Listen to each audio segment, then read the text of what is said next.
과거 속 오늘엔 어떤 일들이 있었을까요? 영상으로 떠나는 라떼뉴스 여행. 영상실록 오늘 안녕하세요. 아나운서 조진혁. 아나운서 조혜진입니다. 또 만났네. 또 만났어. 야속한 그 사람. 노래 모르는 것 같은데? 아니 뭐 그래도 이 정도면 네. 주거니 받거니 손예진, 현빈급 케미 아닐까 싶은데요. 호흡이 촉촉인데요. 그럼요. 저희가 또 어떤 사이입니까? 무려 매일 보는 사이 아닐까요? 그렇죠. 오늘도 설렌 마음으로 왔잖아요. 그럼 과거 속 오늘엔 어떤 일들이 있었는지 함께 보시죠.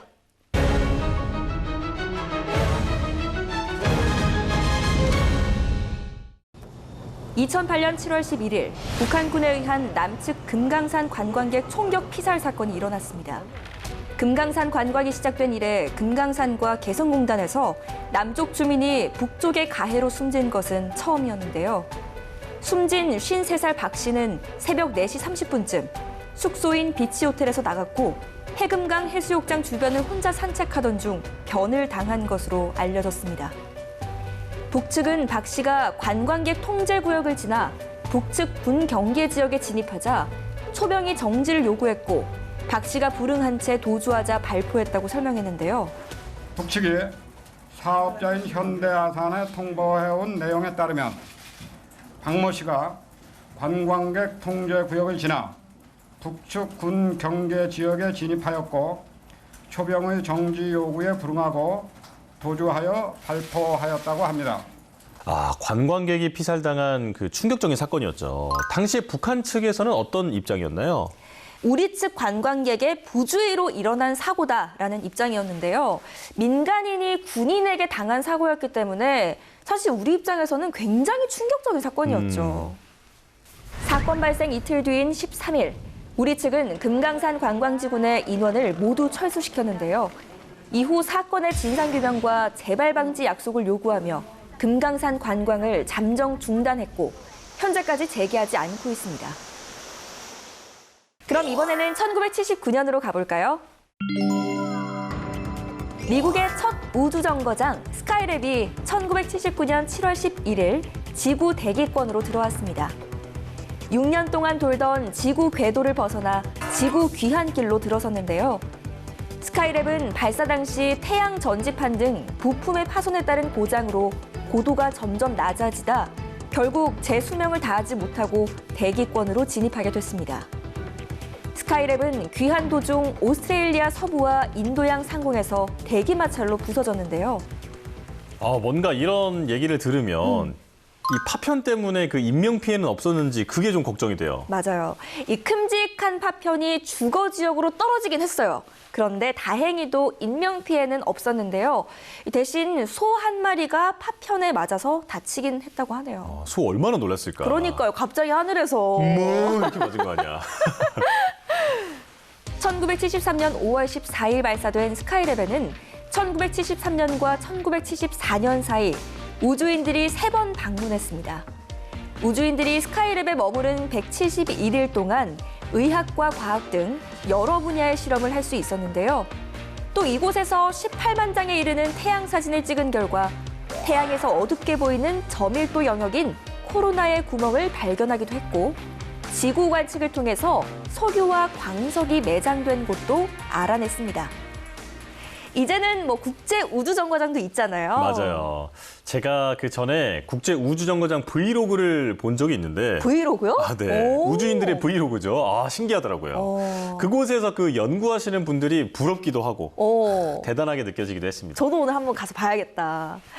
자, 그럼 이번에는 1987년으로 가볼까요? 1987년 7월 11일 세계 인구가 50억 명을 돌파한 것을 기념해 유엔은 매년 7월 11일을 세계 인구의 날로 제정했습니다. 인구 문제에 대해 많은 사람들의 관심을 촉진시키기 위해 지정된 세계 인구의 날에는 매년 다양한 행사가 열리고 있는데요. 인류가 장차 직면하게 될 심각한 사태에 대비해 세계 규모의 인구 전략을 모색하는 연구가 이날을 기해서 발표되기도 합니다. In more recent years, that there's concern in China, of course, just as there is in Europe, about aging and the lack of social security for the population.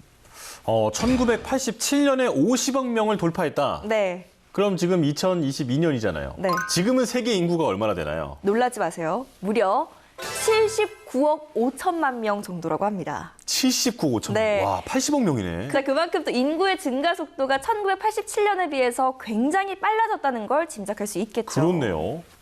당시 전 세계 인구는 50억 명이었지만 1999년에는 60억 명, 2011년에는 70억 명을 돌파했는데요.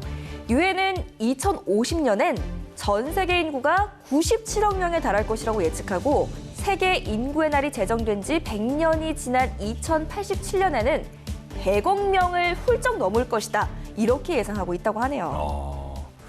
자, 그런데 사실 세계적인 인구 증가와 달리 우리나라는 인구가 자연 감소하고 있잖아요. 맞아요. 2020년부터 감소세를 보이고 있는데요. 또 출산율도 점점 저하가 되고 참 이 문제가 빨리 해결됐으면 좋겠네요. 네. 그리고 7월 11일에 또 다른 사건을 살펴보면요.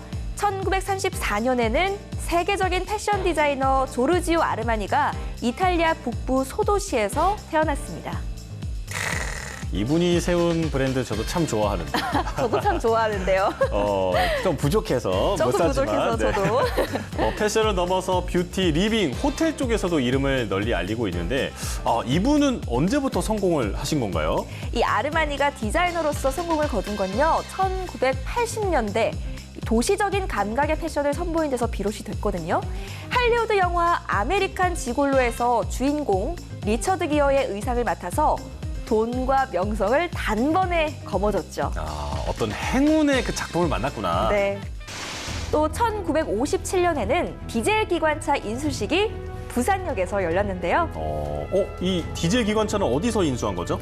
이게 미국의 원조를 받아서 도입이 된 건데 총 6대였다고 합니다. 그렇군요. 자, 오늘도 이렇게 열심히 과거 속으로 달려봤는데요. 영상실록으로 만나본 오늘의 과거, 여러분은 어떠셨나요? 그럼 다음 시간 더 알찬 이야기로 만나요. 만나요.